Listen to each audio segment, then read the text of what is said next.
பொன்னாத்தா கல்யாணத்துக்கு முன்னாடியே வேற ஒரு பையன் கூட தவறா பழகுனதுனால வயித்துல ஒரு குழந்தையோட வரா. இதனால பொன்னாத்தாவோட அப்பா மலைச்சாமி காலில் விழுந்து என் பொண்ணை எப்படியாவது கல்யாணம் பண்ணிக்கோ, குடும்ப கௌரவத்தை காப்பாத்துன்னு கெஞ்சுறாரு. மாமா தான் காலில் விழுந்துட்டாரேன்னு அந்த பாதத்துக்கு ஒரு செருப்பு கூட போடாம 20 வருஷமா வாழ்றாரு இந்த மலைச்சாமி. அவரு செருப்பையும் தொடல, பொண்டாட்டி பொன்னாத்தாவையும் தொடல. பொன்னாத்தாவோட பொண்ணுக்கு இந்த விஷயம் தெரிஞ்சிருது.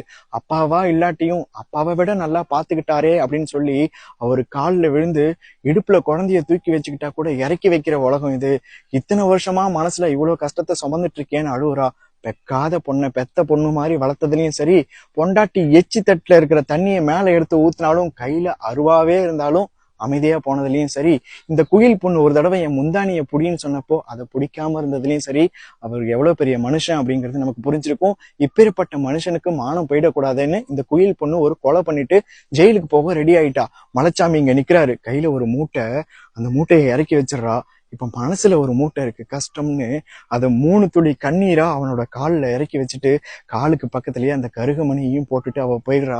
இப்பேற்பட்ட தியாகத்தை நமக்கு பண்ணிட்டாளேன்னு அவ திரும்பி வர்ற வரைக்கும் உயிரை கையில பிடிச்சிட்டு, உயிர்ன்றது அந்த கருகமணி, அந்த வெள்ளை மயிர்ல கொத்த கருகமணி.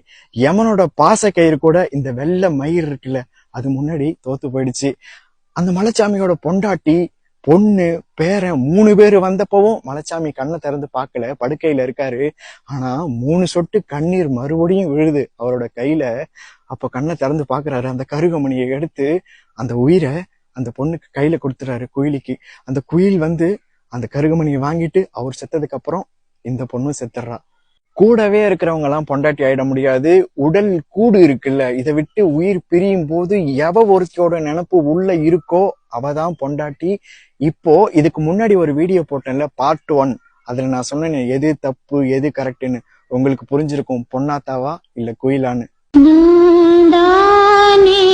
அந்த குயில் தானாக வந்த குயில் ஆத்தாடி மனசுக்குள்ள காத்தாடி பறந்ததா